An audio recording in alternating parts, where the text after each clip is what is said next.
Hey everyone, welcome back to the channel. Thank you for being here. My name is Andrew, coming to you from the beautiful Carolinas. Today's topic is going to be why you can't be friends with the narcissist. Think about that for a minute. Everyone, if you like the content, please like, subscribe, and share. So, the narcissist, can you be friends with them, specifically after what you have been through? That answer is a rock solid no. And there are so many reasons why you can't be friends with the narcissist. You may think, yeah, it's no big thing. I can be friends with them and no problem. I know what to do now. I can stay 1, 2, 3, 5 steps ahead of them, and I can read their mind, and I know what they're thinking, and I know their behaviors and their mannerisms. Being a friend is not such a big deal. Well, think again. You see, just when you thought or you think you have them figured out, they switch directions. They change directions. They are loyal to nobody, and they don't care about anybody other than what that person provides for them. Friendship with the narcissist is something that is transactional, which means if they believe they're getting the best end of the deal, they will keep you around. If they believe that you were and or are getting the best part of the deal, they will make sure that they stay in your vicinity or your proximity until they believe that they've taken more from you than they've given. You must remember this. The narcissist cares about supply. They care about adoration. They care about being needed. They care about living in people's minds rent-free.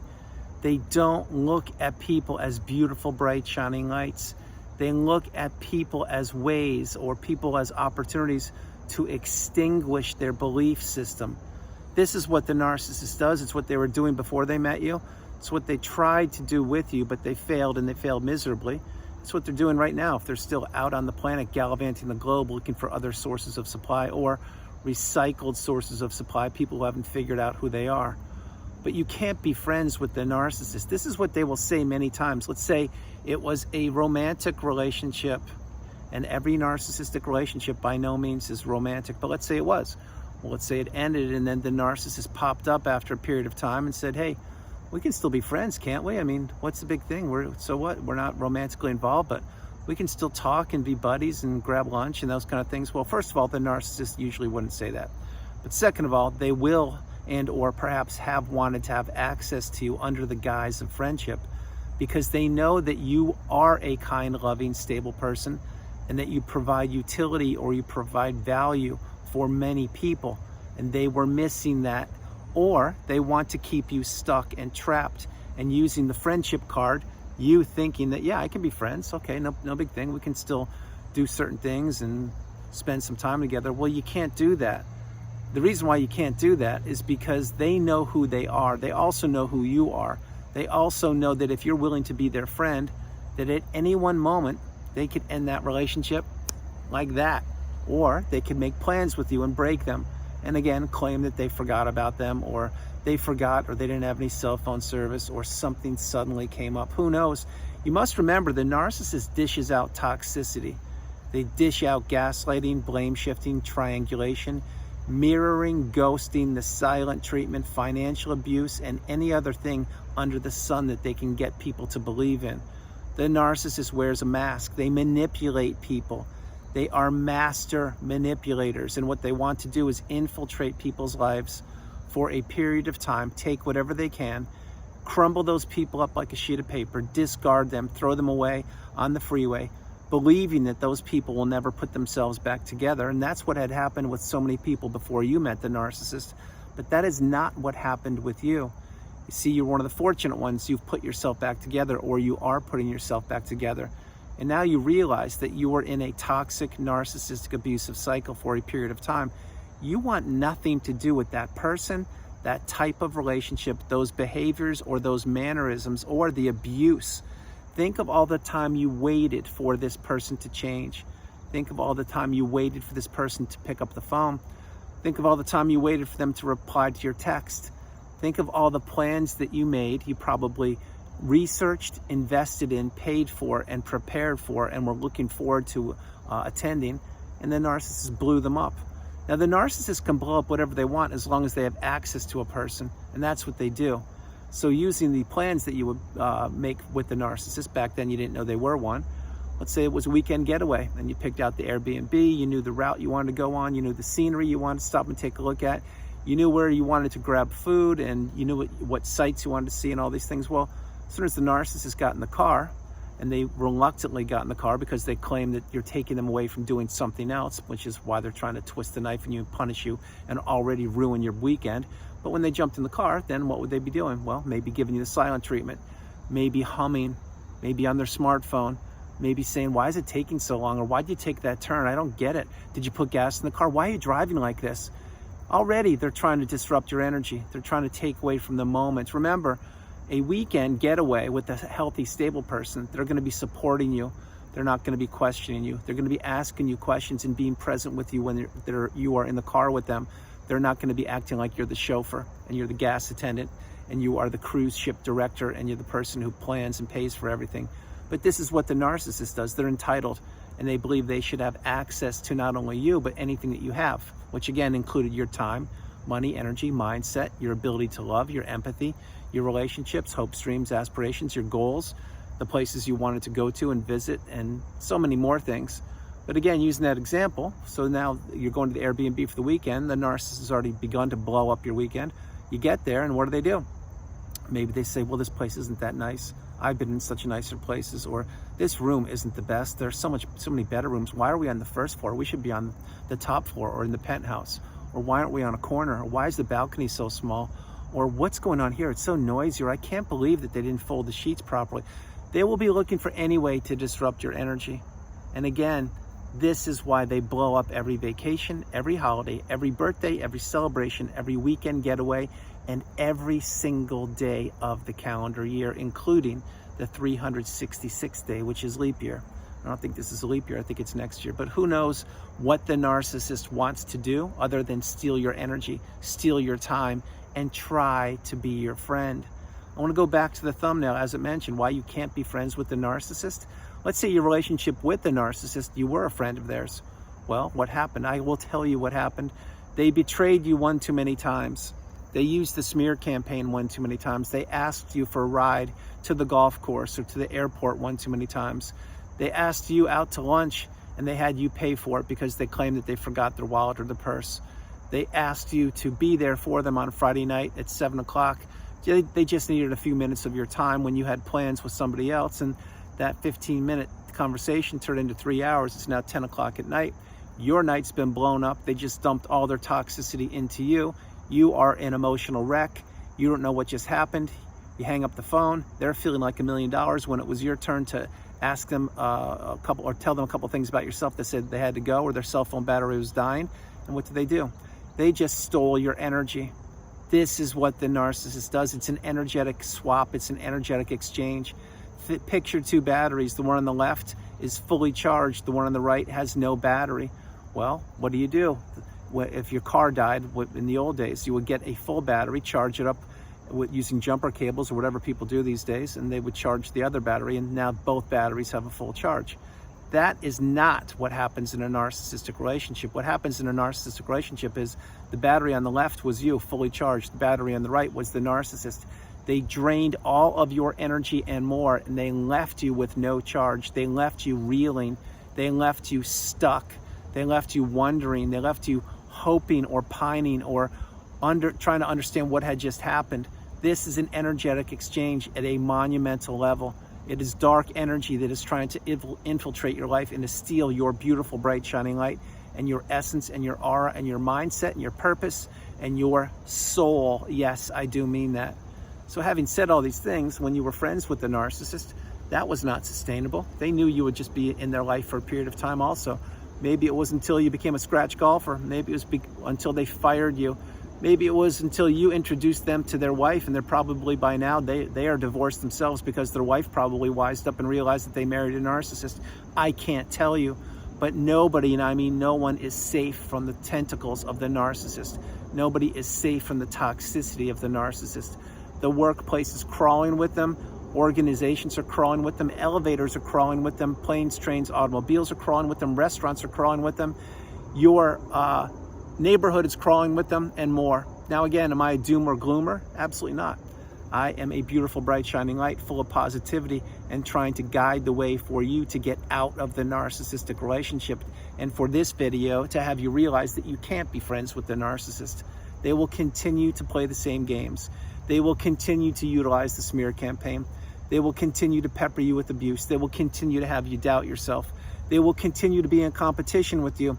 They will continue to become unavailable when you need them. They will continue to ask you for your resources, but yet never pay them back. Think about money. What does money mean to the narcissist? Well, money means that somebody has something that they either want or they don't have, or both. And what does the narcissist love more than money? They love your money more than money, which is why when the money runs out, usually the narcissist runs out and they go elsewhere to a new flush source of supply with deeper pockets or with something they can take from. So this is why you can't be friends with the narcissist, because these people don't change. They deteriorate. They only get worse over time. They cannot look at themselves in the mirror, introspect, be accountable, recognize and realize that they don't have one problem. They have a litany of problems and they need to fix those themselves. They can't do that because it would be too painful, it would be too hurtful, it would be too real, and they would suffer a monumental narcissistic injury if they were ever to do that, which is why they can't do it. This is why they always are on the go, go, go. This is why they can't sit still. This is why they have multiple smartphones. This is why they're claiming that they're so busy. This is why they're always looking for adoration. They're always looking for accolades. They're looking for people's energy. They're looking to continue to wear a mask until their last days breathing air on this planet called Earth. Each and every narcissist becomes, say it with me now, every narcissist eventually becomes what or whom? That's right, the aging narcissist. And the aging narcissist is what? Say it with me. That's right, they are not a pretty sight to see. These people are trying to cling on to days gone by. They're wearing clothes of younger generations. They're using lexicon of present day, even though they are 70, 80, 90 years old. They are thinking that they still have the charm. They still can fool people. They still can manipulate people, and they look so beautiful, and they're so intelligent, and they're so worldly traveled, and they have the best background, the best history, the best educational level.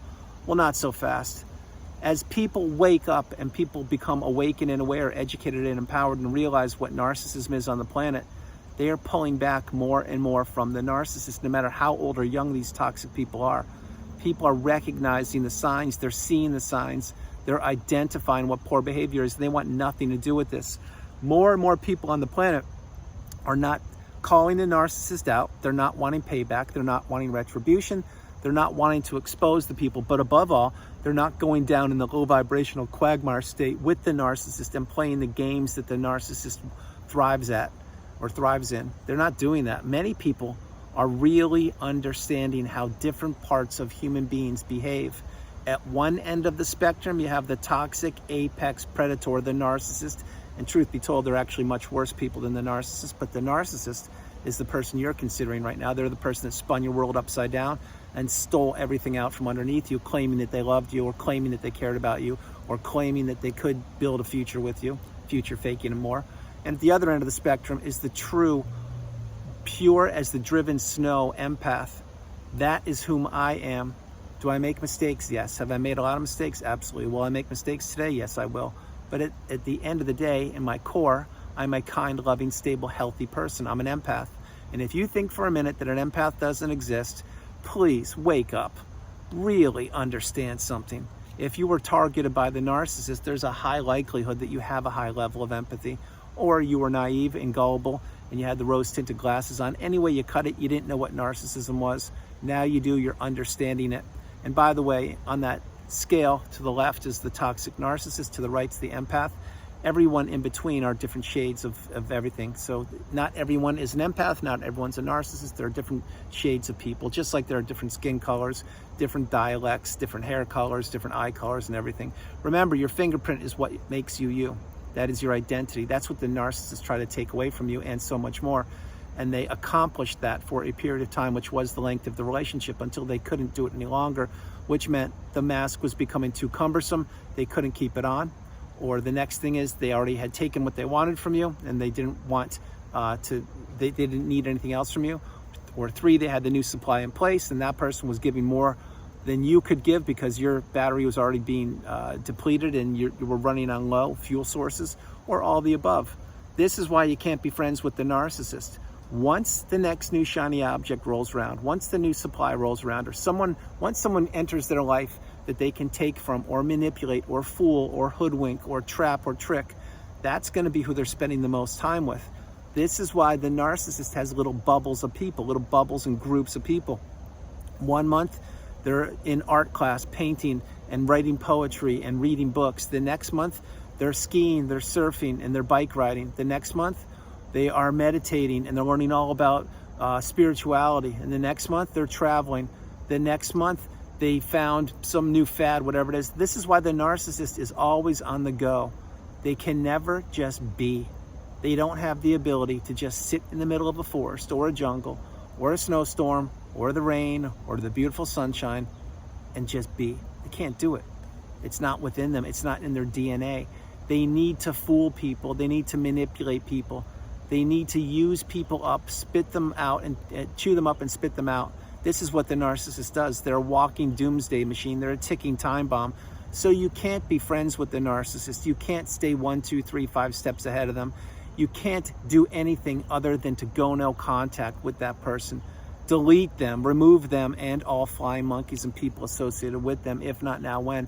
If you have identified the person you're considering, that they are toxic, maybe even a narcissist, and at this point, you've done the homework, you've done the research, you've watched thousands of hours of videos, you've meditated, you've journaled, you've read, you've seen a therapist or a person who knows what they're talking about, who's been in the narcissistic abusive cycle firsthand. If you've done all these things, you've had sleepless nights, maybe even experienced the dark night of the soul, you've broken the trauma bond or you are doing so, and you still have avenues of communication open with the narcissist and you don't need to have those avenues open, what are you waiting for? The narcissist can always try to slither back into your life, blame you, play the nice card, try to love bomb you or throw some euphoria at you, have you put your guard down, enter the relationship again, and this time finish you off. This is what they do. This is what they've been doing. It's what they always will do. They don't care about people as beautiful, bright, shining lights. They want to extinguish people's beautiful, bright, shining light because they don't possess what you possess. Again, that's empathy, love, fulfillment, growth, togetherness, commitment, fortitude, direction, and so much more. What the narcissist has is an empty void within them, an empty bottomless pit which must be filled, and it can only be filled by getting supply and by tricking and trapping people. And one of the ways they trick people and trap people is saying this: hey, we can still be friends, can't we? It's okay, let's just be friends, no big thing, what's the problem? I can come over, or you can give me a ride, or you can loan me money, or you can pay for my mortgage, or you can pay for my car, or you can put my kids through school and tuition, or you can pay for everything you want to, and we can still be friends. This is what the narcissist does. That's why you need to cut them out. The sooner, the better. Everyone, that's the video. I hope you liked it. I loved doing it from the beautiful Carolinas. This is Andrew. Namaste.